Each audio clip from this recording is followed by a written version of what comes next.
Buenas noches. Estamos en el capítulo 12 de Tehilim. Ya teníamos dos pláticas sobre este capítulo y hoy va a ser el tercero y el último, sobre el último pasuk de este capítulo 12 de Tehilim. El último pasuk dice: Saviv reshaim hitalachun kerum zulut livnei adam. Traducción literal: Saviv, alrededor, reshaim, los malos, hitalachun, caminarán o caminan. Kerum zulut livnei adam. Rum es altura, zulut milashon zilzul, menospreciado. Livnei adam, a los seres humanos. Es un pasuk difícil que requiere interpretación y por eso vamos a dedicar una clase completa nada más para interpretar este pasuk según como nuestros sabios lo interpretan. Hay varias explicaciones y vamos a tratar de profundizar en algunas de ellas y otras nada más las vamos a mencionar. Rashi, para empezar, dice que David Amelech en este caso está hablando acerca de su situación personal, donde los reshaim, Saviv y Talachun, los malvados, están andando alrededor de él.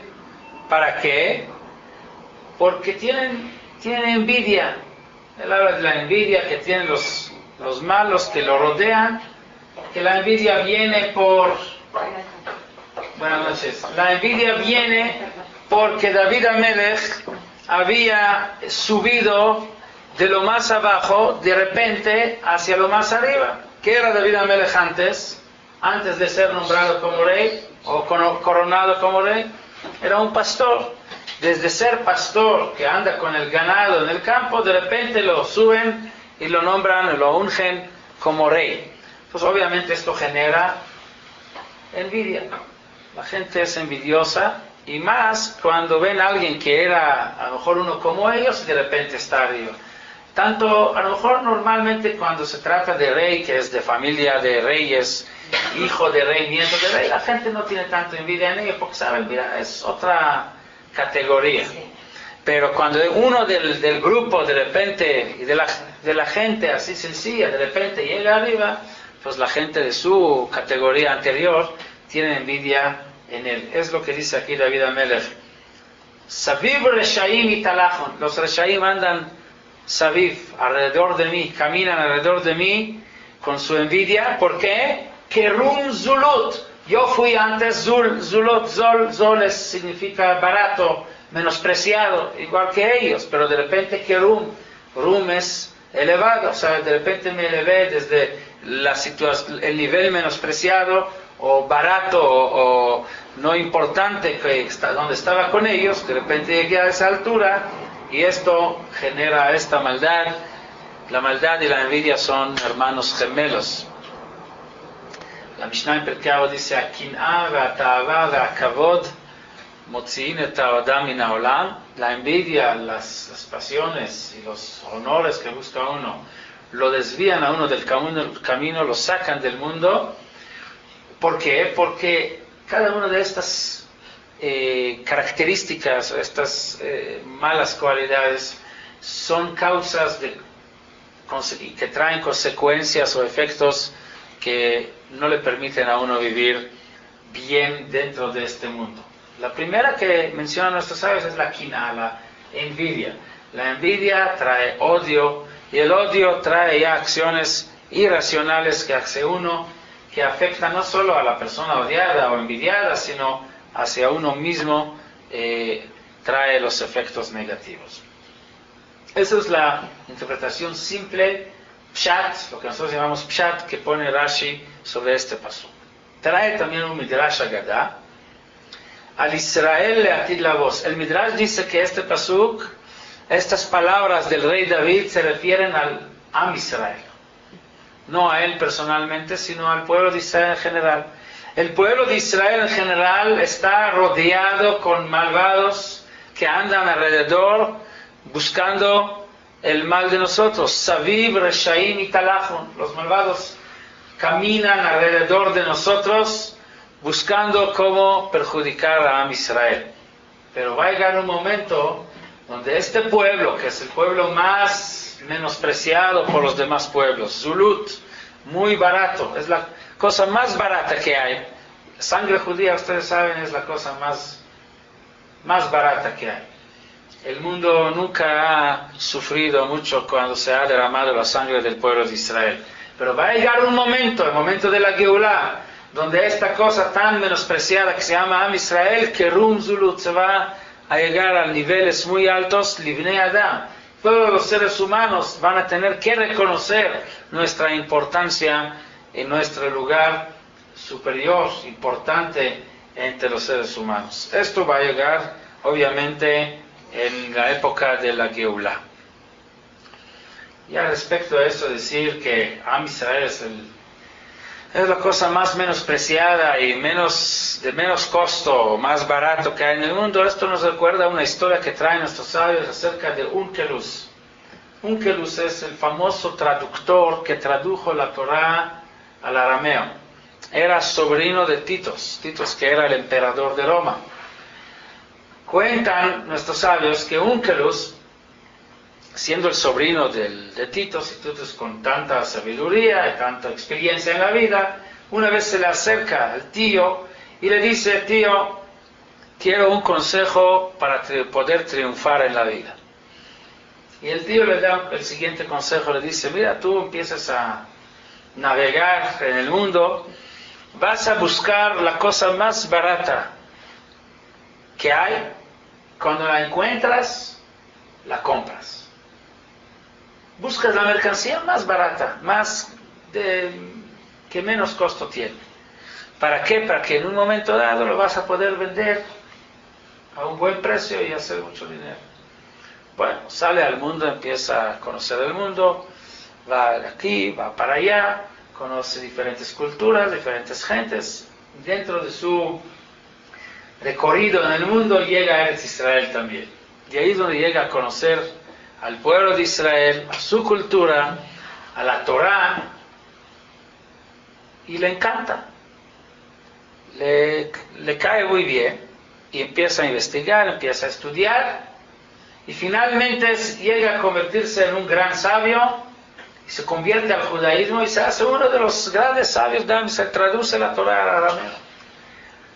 Y es precisamente en una época donde los romanos persiguen a los Yehudim, y una de las leyes, de los decretos más importantes que imponen en Eretz Israel, y que para ellos violar esto es uno de los delitos más graves, es el estudio de la Torah. Prohíben el estudio de la Torah en Eretz Israel. Sabemos que Rabbi Akiva lo matan de una forma terrible, solo por haber transgredido este decreto de no enseñar Torah. Y justo el sobrino del mismo emperador de Roma, el emperador que está a su cargo a que se realice, se practique ese decreto, su sobrino estudia la Torah, y de manera más elevada, convirtiéndose en un jajam, en un gran sabio de Israel, haciendo una conversión, formándose parte de los que precisamente los romanos persiguen. Regresa él a Roma, y obviamente su tío, el Titos, está muy enojado con él. Está muy enojado con él. ¿Cómo puede ser? Lo traicionó. Entonces, ¿qué dice Titus Onkelos a su tío? Dice: yo seguí tu consejo. Tú me dijiste que yo vaya a buscar la cosa o la mercancía más barata que hay. Encontré que Am Israel, el pueblo de Israel, es la cosa más barata que hay, que nadie lo aprecia, que nadie le da un centavo por ellos. La sangre de ellos es la más barata. Entonces compré esta mercancía. Y dentro de Am Israel, la Torah es la mercancía más barata, no cuesta nada, es la que nadie le interesa. Yo la tomé siguiendo tu consejo. Ya, Titos, ante este argumento ya no me puede decir nada. Tú me aconsejaste tomar lo más barato que hay en este mundo, y es lo que encontré más barato. Am Israel es el pueblo más barato. A nosotros nos pueden hacer todo, nosotros no podemos hacer nada. Israel reacciona ante actos terroristas, hace la cosa más mínima y luego grita a todo el mundo, ¿Cómo puede ser que los judíos hacen esto y hasta el otro? Nosotros no podemos hacer nada. Para nosotros nos matan, nos hacen cualquier cosa y nadie dice nada. Eso es un hecho. Es un hecho. Bueno. ¿Qué pasó después con Onkelos? Bueno, la historia es, para terminarla, aunque ya no es el tema, pero para terminar, Titos manda gente para agarrar a Onkelos y traerlo porque lo iba a ejecutar. Él no se convenció con esta respuesta. Mandó un grupo de soldados. Cuando entraron en pláticas con Onkelos, los convenció para que se conviertan también. Estaba tan bien preparado que los pudo convencer a que se conviertan también. Se enojó más Titos, mandó otro grupo de soldados y ahora también a ellos los convirtió. Ahora mandó una tercera delegación de soldados para que lo agarren y los advirtió: prohibido entrar en conversación con mi sobrino, con Onkelos. Solo van, lo agarran y lo traen aquí. Ninguna plática con él. Decreto de parte del emperador. Entonces van ellos, sitian la casa, nada más gritan que salga afuera porque lo iban a agarrar y no entra ninguna plática con él. Pero de repente uno de ellos vio la mezuzá en la puerta. Al ver la mezuzá en la puerta, se hizo raro: ¿qué es esta cajita? Dijo: bueno, no voy a platicar con él ni nada más que una sola cosa que me explica qué es esta cajita que está en la puerta. Pero te advierto que no, ninguna palabra más, solo explícame y nos vamos. Y Onkelos le dijo: mira, yo les voy a decir lo que es. Ustedes son los guardianes del rey, del emperador. ¿Cómo los trata el emperador? Él está siempre dentro de su palacio, con toda su comodidad, con el lujo del palacio, y a ustedes los deja afuera en la calle para que los cuiden, ¿verdad? Para que ustedes lo cuiden. Nosotros, fíjense que con nuestro rey, nuestra relación es exactamente al revés. Nosotros, el rey nos deja a que nosotros vivamos dentro del palacio y él se queda afuera a cuidar a nosotros. Vamos, ustedes decidan el rey de quién es mejor. Y todos se convierten, este grupo se convierten también. Claro, nos conviene más nuestro rey que el rey de ellos. Y ya se acabó la historia, ahí acaba la historia de Onkelos. Onkelos sigue creciendo, progresando, convirtiéndose en uno de los sabios más grandes de Am Israel, a tal grado que es el único comentarista de la Torah que tenemos por ley, por halajá, obligación de leer lo que dice, estudiar. La halajá dice que cada semana hay que leer Shnaim y Kará de Hat Targum, 2 veces el texto original de la Torah y 1 vez el texto traducido al arameo de Onkelos. No tenemos obligación de estudiar Rashi, Rambam, no. Eso sí, en halajá, quedó grabado en halajá, obligatorio. Seguimos. Rashi trae una tercera explicación. Dice: Saviv el-Shaim y Talahun se refiere a cualquier persona que es barato. O sea, dijimos antes que David Amelech se consideraba menospreciado, luego Am Israel entre los pueblos, pero hay gente que en cualquier sociedad son los menospreciados, son los que la gente menosprecia y no los toman en cuenta, los pobres. Ustedes saben, los sabios dicen: Ani Hashuv Kemet, el pobre se considera como muerto. Vamos a ver más adelante un comentario del Maharal de Prague, ¿por qué se considera como muerto? La prueba, el origen de esto está en la Torah. Cuando Jacob se escapa de su casa, yéndose hacia la casa de Labán, cuando sus padres lo envían para escaparse de Esaú estaba muy enojado porque Jacob le había robado los brajot y Esaú decidió matarlo. Jacob se va y Esaú se enteró y mandó a su hijo para que lo alcance el camino y que lo mate. A su hijo se llama Elifaz. Entonces Elifaz corre atrás de Jacob y lo encuentra en el camino. Cuando lo quiere matar, le dice a Jacob: ¿qué vas a ganar con que me mates? Mejor hacemos un deal, un negocio. Yo te voy a dar todos los bienes, todo el dinero que tengo. Jacob traía mucho dinero. ¿Por qué? Porque iba para encontrar una mujer. Cuando se va a buscar una mujer, hay que llevar mucho dinero. Luego hay que dar muchos regalos, muchas cosas. No puede venir con manos vacías porque ¿quién se va a querer casarse con él? Él ligando con los bolsillos vacíos. Entonces dice: mira, todo lo que tengo te lo voy a dar, pero si te van a preguntar cumpliste con la orden de matar a Jacob, puedes decir que sí. ¿Por qué? Porque como vas a dejar pobre, el pobre se considera como muerto. Ani hashuv kemet. Así que con eso puedes cumplir con la mitzvah de kibud av va'em, de respetar a tu padre que te ordenó matarme. No te preocupes, no va a ser ni siquiera mentira. Y así fue, Elifaz le quitó todo lo que tenía, y cuando regresa con eso dice, maté a Jacob. Sí, maté a Jacob. Y no era mentira, porque lo dejó pobre. Y pobre, dicen estos sabios, es como muerto. Entonces dice aquí, David Amelech, Saviv Reshaim Italachun. Los malvados caminan alrededor del pobre. Krum Zulut Livne Adam. Dice Rashi, palabras textuales, dice, Saviv Reshaim Italachun Svivote Ani Olchim. Caminan alrededor del pobre. Los Reshaim le bol'o hinam. Con la boca abierta para tragarlo gratis. O sea, lamentablemente, aquel que es pobre, ¿qué hacen los malos? Los malos aprovechan de él. Si es pobre, vamos a hacerlo más pobre. Porque sienten que no tiene la capacidad de protegerse a sí mismo.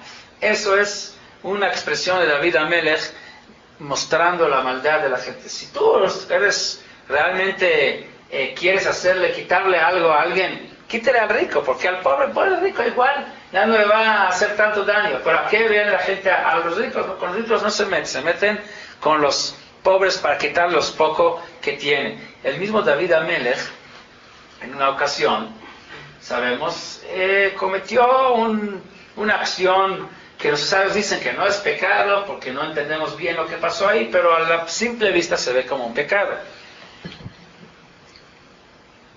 Me refiero a la historia de Bathsheba, que David la tomó siendo ella casada con Uría Hití, donde a Uría, el esposo, lo mandó al frente a la guerra para que muera ahí y se quedó con la esposa.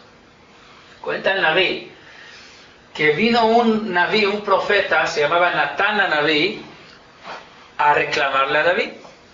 Y le dijo a David que estaba mal, pero ¿en qué forma se lo dijo? Le dio un mashal, para que David solo se diera cuenta cómo fue la acción que había tomado o cómo fue su pecado. ¿Cuál fue el mashal que le dio? Le dijo, hubo una vez dos vecinos. Uno era muy rico, que tenía todo, no le faltaba nada. Y el otro vecino era pobre, que no tenía nada, solo tenía una sola oveja. Y un día le llegan invitados al rico, y el rico, como era avaro, no quería gastar para los invitados, pero comida tenía que preparar. ¿Qué hizo? Fue y le robó al vecino pobre esta única oveja que tenía, la mató y preparó muy buena comida para sus invitados. Claro, estaban felices y pues alababan mucho al Señor que los recibe tan bonito, pero no sabían que lo que están comiendo es la última oveja que tiene el vecino pobre. ¿Qué opinas, David Amelech, sobre una persona que hace una cosa así? Dice, Ben Mavetu, dice, esto hay que matarlo, merece pena de muerte. O sea, porque aquí hay doble pecado. Primero, que roba, pero dos, tú que eres el rico, no te falta nada, todavía vas y le robas al pobre lo último y lo único que tiene. O sea, el pecado recibe a un doble. Si fuera un pobre contra un pobre, o un rico contra un rico, claro, igual es un pecado robar, siempre es un pecado, siempre es un delito grave. Pero cuando es un rico que tiene todo y le roba a un pobre que no tiene nada, el pecado es aún mayor. Se recibe,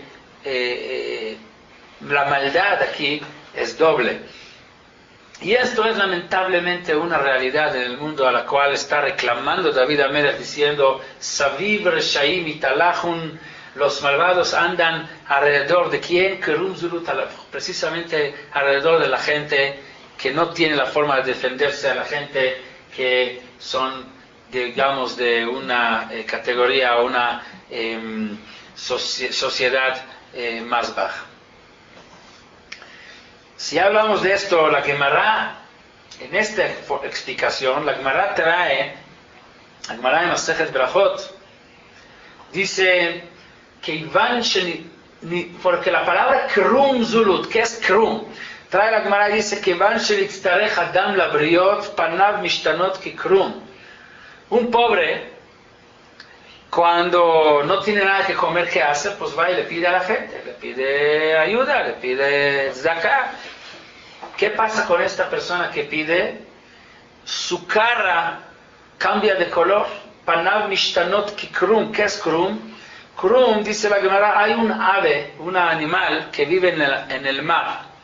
Yesh of echad bekirchei hayam, que vive en las profundidades del mar, y se llama krum. Es su nombre. Krum. Kaf reish vav mem. Ukrum shmo. Pero este animal tiene una naturaleza que cuando le brilla el sol, que van shechamaz zorachat mitapech lekama gvanim, por el sol, por los rayos del sol, parece que tiene varios colores. O sea, su piel es de diferentes... No sé cómo se llama, la verdad, pero tiene una piel que al brillo del sol parece que tiene diferentes colores, diferentes tonos. Por eso menciona el pasuk, dice David Amelech, Saviv Rashayim Italachun, siguiendo el mismo pensamiento de Rashi, que realmente está basado en esta Gemara. Los Rashayim andan alrededor de los pobres. Krum Zulut, pero estos pobres de por sí son muy pobres, porque cuando tienen la necesidad de ir a pedir a alguien, la cara de ellos es como aquel ave que tiene varios colores, porque cambia de color, de rojo a blanco, se pone pálido o se pone rojo por la vergüenza. ¿Quién se siente bien cuando tiene que pedir? De por sí ya está sufriendo y todavía tú estás alrededor de él para ver cómo le quitas lo que llamamos kibsat arash, la oveja del pobre. Rav Ami ve Rav Asi de Amre Tarvayu Keilu nidon bishnei dinim eshumayim. Parece como si está sufriendo con dos castigos, con fuego y con agua. De por sí el pobre ya está sufriendo y está pasando por una situación muy difícil donde el castigo de él ya es doble. Esh v'mayim, fuego y agua. ¿Por qué fuego y agua? La comparación es cuando se pone rojo, cuando se siente avergonzado, es como si fuera fuego. Y cuando se pone pálido, porque igual anda con el temor de que no tiene que comer, parece como agua, que es lo opuesto del fuego. Entonces, o está pálido donde no hay nada de sangre en su cara, o le sube toda la sangre a la cara. Y esto nos da un panorama acerca de la maldad, que recibe doble refuerzo a esta maldad, aquellos malos que buscan cómo quitarle a los pobres lo último que tienen. El Maharal de Praga, cuando habla de los pobres con respecto a esta misma idea que acabamos de exponer, dice el Maharal, Tedaleja, que anitzarach labriot, aquel que se necesita de los demás, que tiene lamentablemente la necesidad de ir a pedir a otros. Su vida depende de otros. No tiene entonces existencia propia, porque toda su vida depende de otros. Con eso se va a entender, dice el Maharal, por qué consideramos al pobre como muerto. Ani hashuv kemet. ¿Cuál es la forma de distinguir entre un vivo y un muerto? No sé si les tocó alguna vez ver, que no tengan nunca la necesidad, que nunca vean una persona que recién murió. Verlo antes y verlo después. A mí me tocó varias veces. Se nota luego la diferencia. ¿En qué consiste la diferencia? ¿Cómo puedes darse cuenta? En la cara. ¿Ah? El color.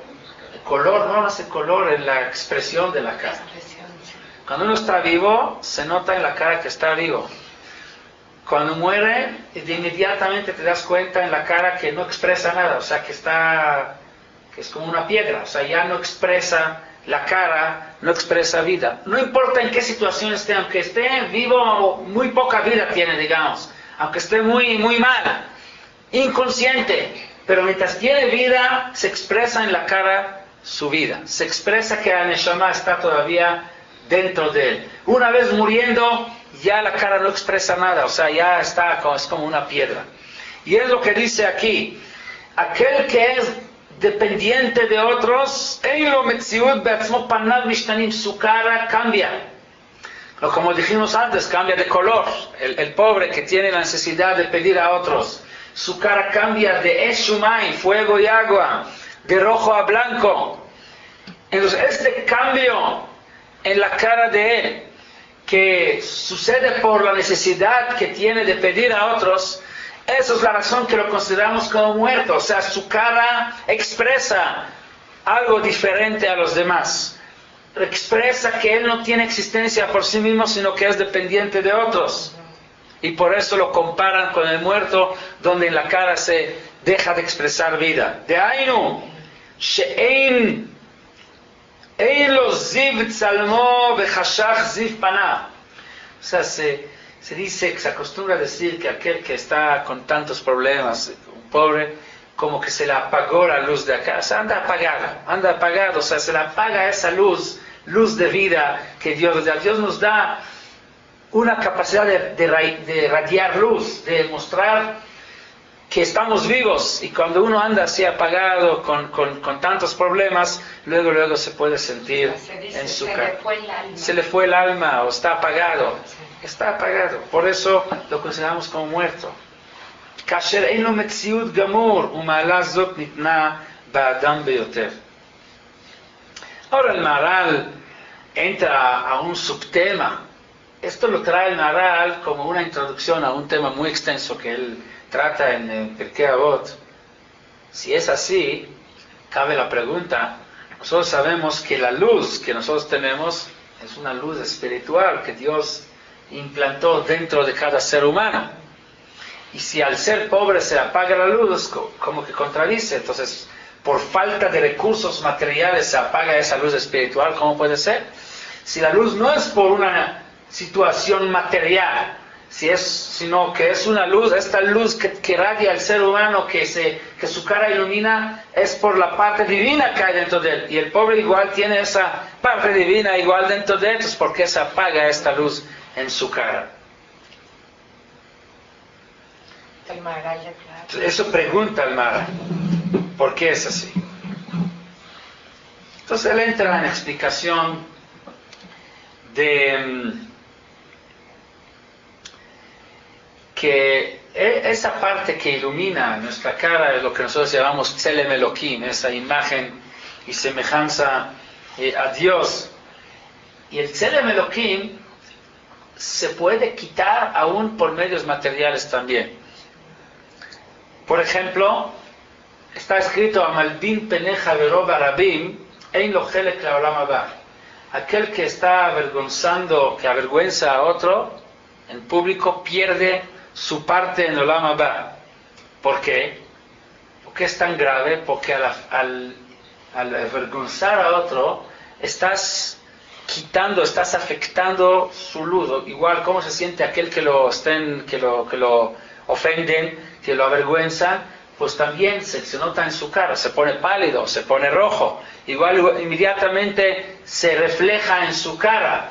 O sea, se afectó su Tzelem Elohim, y como el Tzelem Elohim viene de la parte divina, de la parte que corresponde a Olam Haba, no de Olam Hazé, o sea, no es material, sino espiritual. Por eso la midá, que neged midá, medida por medida, el que lo ofendió pierde su parte en Olam Haba. O sea que vemos que aunque sea que este Tzelem Elohim corresponde al mundo espiritual, pero se puede afectar aquí en este mundo, puede quedar afectado aquí por cuestiones materiales en este mundo material, cuando lo ofenden o cuando se ofende por el hecho que es un pobre que es dependiente de los demás. Qué duro está, ¿no? Que se le vaya la... Sí. De hecho, bueno, tú lo escuchaste, estuvimos hablando sobre Parashat Be'alotcha. Al final de Parashat Be'alotcha, cuando se habla del Lashon Hara que Miriam y Aarón hablaron sobre Moshe Rabbeinu, y que por eso, que hablaron que Moshe Rabbeinu tenía que separarse de su esposa, y esto se considera Lashon Hara, y por eso Miriam quedó afectada, castigada con lepra, porque la lepra es el castigo que viene por Lashon Hara. Surge una pregunta. Se entiende que Lashon Hara es un pecado grave que trae esta consecuencia de lepra. ¿Por qué? Porque estamos afectando a una persona. Y según lo que hablamos ahora, se ve la relación muy correcta, muy adecuada, lepra por la Lashon Hara, porque si la Lashon Hara afecta, ofende a la otra persona, afecta su Tzelem Elohim, lo que se nota de inmediato en el reflejo de su cara, en la radiación que deja de radiar de su cara. Entonces lepra es un castigo adecuado, midá keneged midá. ¿Por qué? Porque la lepra es también un efecto de una enfermedad que afecta a la piel, afecta a la cara, a la expresión de la persona. De repente tiene piel como de muerto, no se ve vida en esta piel, como es una especie de muerte. Muy bien, pero todo está basado en que cuando yo hablo mal del otro, yo ofendo al otro y de alguna manera mato a otro. Estoy matando. Pero cualquiera que lee los psukim que hablan acerca de lo que pasó entre Miriam y Moshe, se va a dar cuenta que Moshe Rabbeinu nunca se ofendió. Moshe Rabbeinu estaba en una dargá, en un nivel donde no se había ofendido, aunque hablaban mal de él. De inmediato la Torah dice, después de que Miriam habló sobre Moshe, dice, Vaish Moshe anav meod mikol ha'adam asher al pnei adama. Y Moshe es el hombre más humilde de todo ser humano que vive aquí sobre la tierra. Entonces, si es más humilde, la humildad se mide por lo que él se ofende, por lo que los demás hablan de él. Si es tan humilde es porque seguramente no se ofendió. Y si no se ofendió, ¿por qué merece Miriam el castigo? No se cumplió el propósito del pecado, entonces no debe de haber castigo. De ahí aprendemos, y dicen nuestros sabios, que el problema de que el que habla la Lashon Hara no es tanto lo que le hace al otro. El Lashon Hara afecta al Tzelem Elohim de uno mismo, afecta su propio Tzelem Elohim, su propia imagen y semejanza a Dios. Entonces estuvo matando a sí mismo tampoco lo podemos matar. Se puede suicidar. El judaísmo es uno de los pecados más graves, es como matar a otro. La vida no está en nuestras manos, la vida no es nuestra, es prestada por Dios. Por eso no podemos no matar a otro ni matar a uno mismo. No somos dueños de nuestra propia vida. Al hablar la Lashon Hara, si el otro se ofendió o no se ofendió, si el otro se enoja o se molesta o lo perdona, no importa. Igual el pecado sigue siendo grave porque matas a tu propio Tzelem Elohim. ¿No y se es puede tampoco pensar? ¿No? pensar mal, tampoco se debe, pero no es tan grave como hablar mal. Cuando habla, ya el efecto, la huella que deja es está marcada, no es tan fácil quitarla. Entonces lo que dice aquí el Maharal, la cuestión del Tzelem Elohim que se afecta y por eso se refleja en la cara, ya no es la misma radiación de una persona viva, y por eso el pobre Hashuv Kemet y aquel que lo ofende en Hashuv Kemet, o sea, aquel que depende de otros, igual es una vergüenza que lo provoca como si fuera muerto. Y sobre esto dice Kerum Zulut Livnei Adam, a eso se refiere el pasuk, se convierte como un krum, como aquel ave que cambia de colores por la situación vergonzosa que debe de pasar. Pero ahora viene otra interpretación muy diferente. La misma Gemara en Masejet Brachot interpreta ese pasuk y dice que se refiere, bueno, primero vamos a traducir según la Gemara. Dice la Gemara, Krum Zulut Livnei Adam. Rum, dijimos algo muy elevado. Rum es elevado en hebreo. Zulut es algo al contrario. Zol, barato, bajo, menospreciado. Dice la Gemara, hay cosas en la vida que son de lo más elevado, pero la gente los menosprecia. Kerum Zulut Livnei Adam. Los Bnei Adam acostumbran menospreciar, considerar como bajo, barato, precisamente cosas que son muy elevadas. Principalmente, dice la Gemara, se refiere a la tefilá, el rezo. El rezo es algo, dice la Gemara, que está berumo shel olam, está en lo más elevado del mundo. ¿Por qué? Porque un rezo alcanza a llegar hasta Dios mismo, hasta que se acabó. Pero los seres humanos lo menosprecian. ¿Por qué? Porque como rezo lo decimos 3 veces al día, todos los días de la vida, se convierte poco a poco en una cosa de rutina, por la inercia, decimos, levantamos, igual como nos tomamos una regadera, igual como nos vestimos, así también rezamos, es parte de lo del diario, de la rutina diaria que hay que hacer como en forma mecánica. Y esto lo considera David Amelech como un desprecio de algo que está en lo más elevado, que ocupa las instancias más altas, más elevadas que existen. Traen nuestros sabios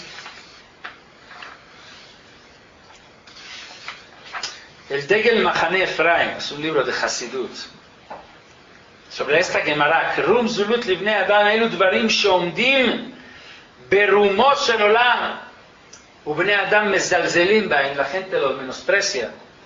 Shenaasa Mizeh Dvarim Noraim Berumo Shel Ulamot. Cuando uno reza, muchas veces creemos que nuestro rezo no da ningún efecto, rezamos. Bueno, dijimos las palabras y vámonos, adelante. ¿Qué diferencia se hizo esta tefilá, este rezo? Entonces dicen nuestros sabios, Bnei Adam sobrim shlonit kablu tefilatan. La gente cree que la tefilá no trae ningún efecto y la gente mezalzelim bahem, por eso los menosprecian. Pero la verdad es, no tenemos ni idea qué efectos tan importantes traen nuestros rezos en lo más elevado, aunque nosotros a lo mejor no podemos cambiarlos, palparlos y sentirlos, convertirlos en monedas que se puede palpar, y menos de inmediato. Sabemos que Dios tiene cuentas diferentes a las nuestras, tiene otro tipo de visión, su visión es de largo plazo, nosotros buscamos todo a corto plazo, y a corto plazo no vemos, rezamos Shacharit, Mincha, Arvit, y no vemos ningún efecto, entonces ya empezamos a menospreciar. Pero lo que debemos de entender es de que Dios, su forma de ver las cosas, su punto de vista es diferente, Él ve a largo plazo, y cada tefilá que hacemos, si la hacemos como debe de ser, trae efectos tremendos, tanto para nosotros en forma personal como para el mundo en lo general. Y la sensación de ligarse uno con Dios. Definitivamente. Vezeroni akara lo yalada ki rabim bnei shomema mi bnei beula amar Hashem. Mucha gente dice, así dice el Naví, ¿verdad? Roni akara lo yalada ki rabim bnei shomema. Akara es aquella mujer estéril que, aparte de ir a todo tipo de tratamiento que existe, lo principal, lo que debe hacer es rezarle a Dios. Sabemos que Sarai Meinu era estéril y cuando rezó a Dios, vemos que los rezos dieron efecto. Tardó. Puede ser que ella, cualquier otra mujer, ya pasó la edad de 30, 35, 37, 38, 40, 41, 42, ya para qué estoy rezando. Pero si Sarai Meinu 40, 50, 60, 70, ¿ya para qué rezas? Y con todo eso vemos que a los 90 años Sarai Meinu pudo embarazar y tener hijos. Lo mismo sucede con Yitzhak y Rivka. Yitzhak y Rivka se casaron más, Yitzhak tuvo 40 años cuando se casó con Rivka y por mucho tiempo no tenían hijos. Y dice la Torá, se puso Yitzhak en una esquina, Rivka en otra esquina, y se pusieron a rezar hasta que finalmente Dios escuchó su rezo y les dio hijos. Rachel Imeinu igual era estéril, y eso dicen nuestros sabios, ¿por qué Dios los hizo estériles a nuestros matriarcas? Porque Akadosh Baruj Hu mitavel tfilatam shel tzadikim. Akadosh Baruj Hu, su deseo más grande, su pasión, si podríamos decir así, entre comillas, es escuchar el rezo de los tzadikim. Entonces, ¿qué hizo?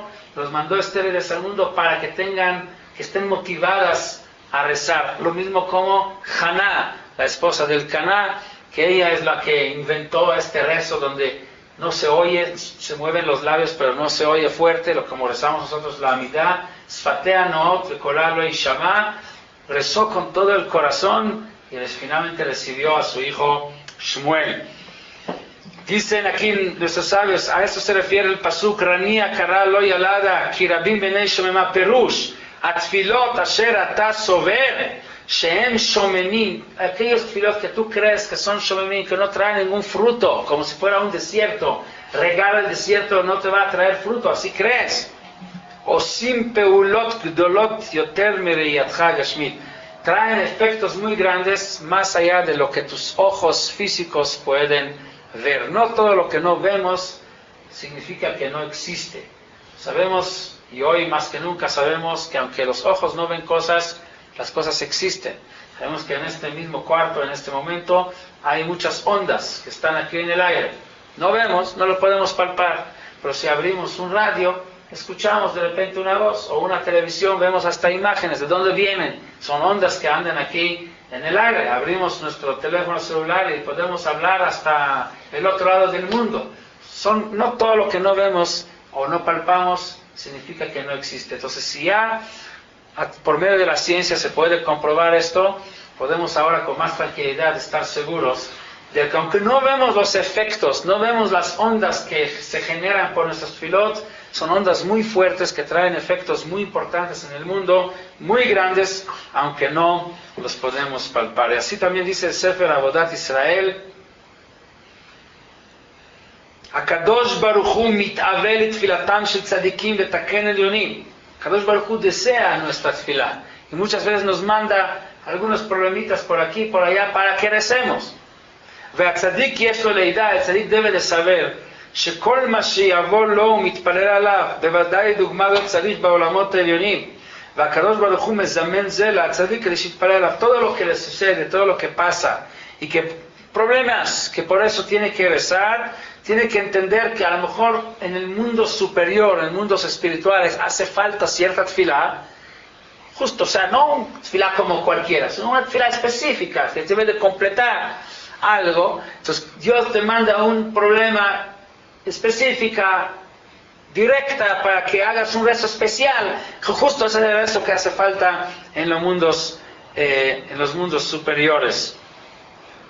Y esto es lo principal de la kavaná que debe uno tener a la hora de la tefilá.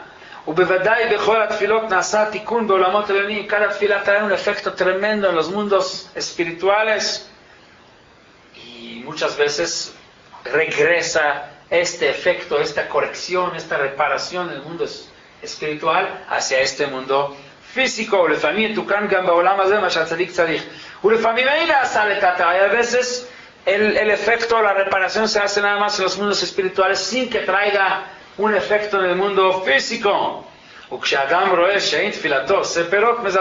la persona ve que no trae efecto en el mundo físico, ya deja de creer que hace un efecto la tefilá.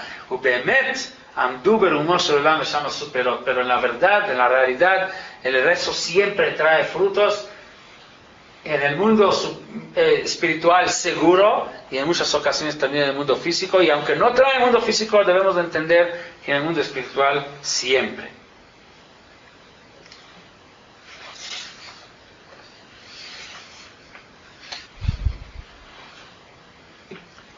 Hay otra interpretación completamente diferente. Esto ya es al derech trush, como si fuera una interpretación de moral, de ética, musar.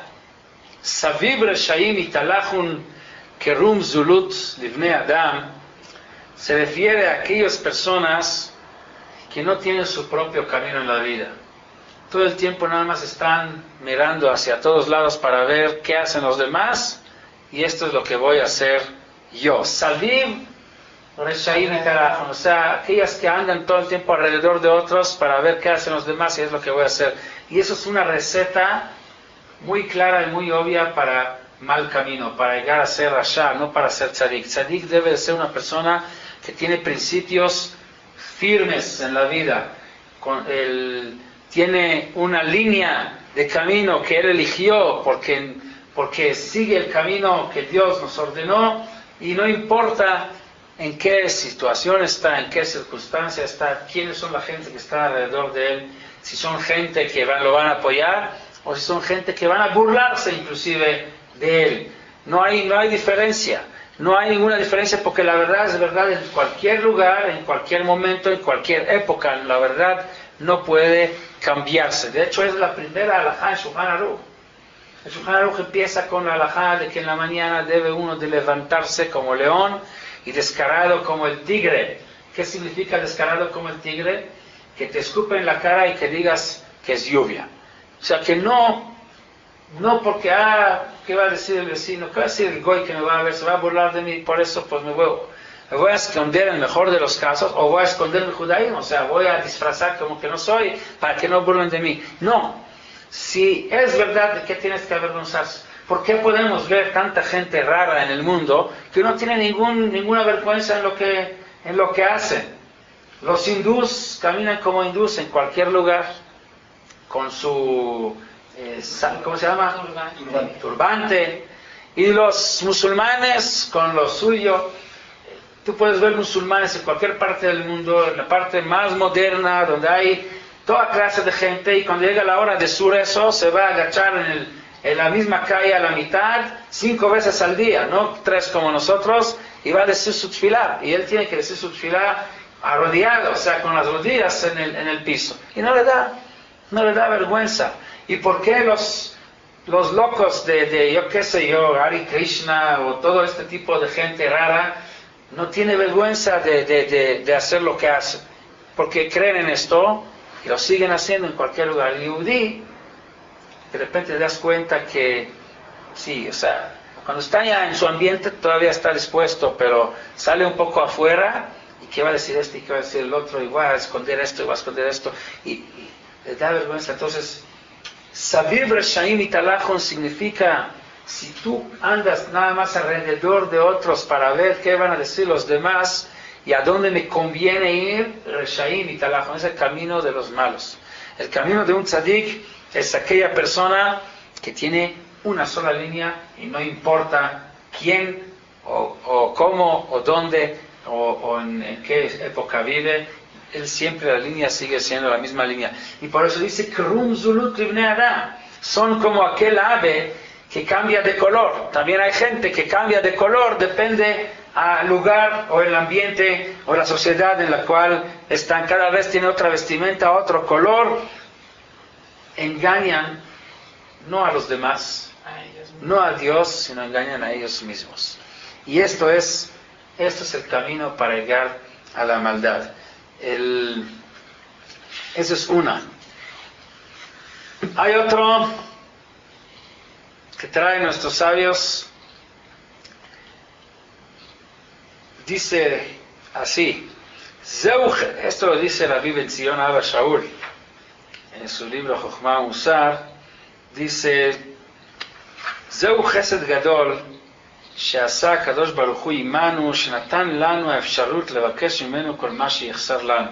הקדוש ברוך הוא hizo una bondad, un favor muy grande con nosotros, que nos permite pedirle a Él directamente todas nuestras necesidades, שלא כמידת בשר אדם, no como reyes humanos que no te permiten ir directamente con ellos. Ahí, si quieres algo, tienes que mandar una carta y hay un secretario que abre la carta y revisa. Si es importante, se la pasa al rey, pero si no, se la va a tirar a la basura. אבל מלך מלכי המלכים, כל מה שאדם חפץ מבקש ממנו. Todo lo que el hombre pide, se lo pide directamente a él.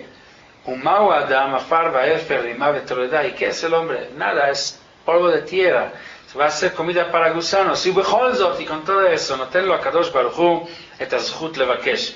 Dios le da el mérito de poder pedirle a Él directamente. Y esto es el sentimiento que debe de sentir aquella persona cuando está frente a su Creador. Cuando decimos Hashem sefatay tiftach ufi yagit teilateja. O sea, David Amelech siente que la persona le cueste trabajo hablar ante el rey, ante Dios. Cuando venimos ante el rey, pues de repente perdemos nuestra autoconfianza, nuestra seguridad. Y por eso dice, pi yagit, yagit significa hablar duro, dvarim akashim kegidim. Fortalézate porque Dios te permite hablar a Él y no tengas miedo de decir lo que pide. Es lo que dice Kerum Zulut Lebnei Adam. Somos nosotros Bnei Adam, Zolim, nada contra Dios, sin embargo, Kerum, Dios nos permite llegar hacia lo más alto, sin pasar por secretarios, sino hablarle a Él directamente. Esto es lo que dice aquí David Amelech. Tenemos nosotros que apreciar el potencial que tenemos y la oportunidad que tenemos, que Dios nos da para hablar con Él y no menospreciar la tefilá. 1. 2. Tenemos que apreciar la gente que nos rodea, sea quien sea, y no avergonzar a nadie porque lo estamos matando con esto. Y 3. Como dijimos, tenemos que tener nuestra propia línea en la vida y no cambiar nuestro color dependiendo a qué es lo que van a decir los demás. Ya mencionamos en varias ocasiones que en Har Sinai, Am Israel dijo, Naaseh Benishma, cada uno lo dijo por su propia cuenta.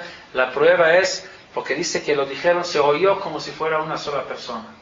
Ni siquiera como un coro con armonía, sino como si fuera una persona. Una persona, para que se oiga tanta gente como una persona, quiere decir que todos lo dijeron exactamente al mismo tiempo. O sea, nadie lo dijo porque el vecino lo dijo, cada uno lo dijo por su propia convicción y autoconfianza en lo que él había decidido. Y esto es el tzadik, el que agarra la línea de la Torah, la línea que Dios nos pide agarrar, con ese principio, con este concepto, sin estar cambiando de color cada rato. Ojalá Dios nos ayude a lograr estos niveles para entonces que nuestros tefilot realmente van a tener efecto no solo en el cielo, sino hasta en la tierra, para no tener la prueba de menospreciar o no despreciar. Si uno reza y es tzadik, inmediatamente se va a dar cuenta cómo el rezo realmente trae efecto aquí en este mundo. Buenas noches.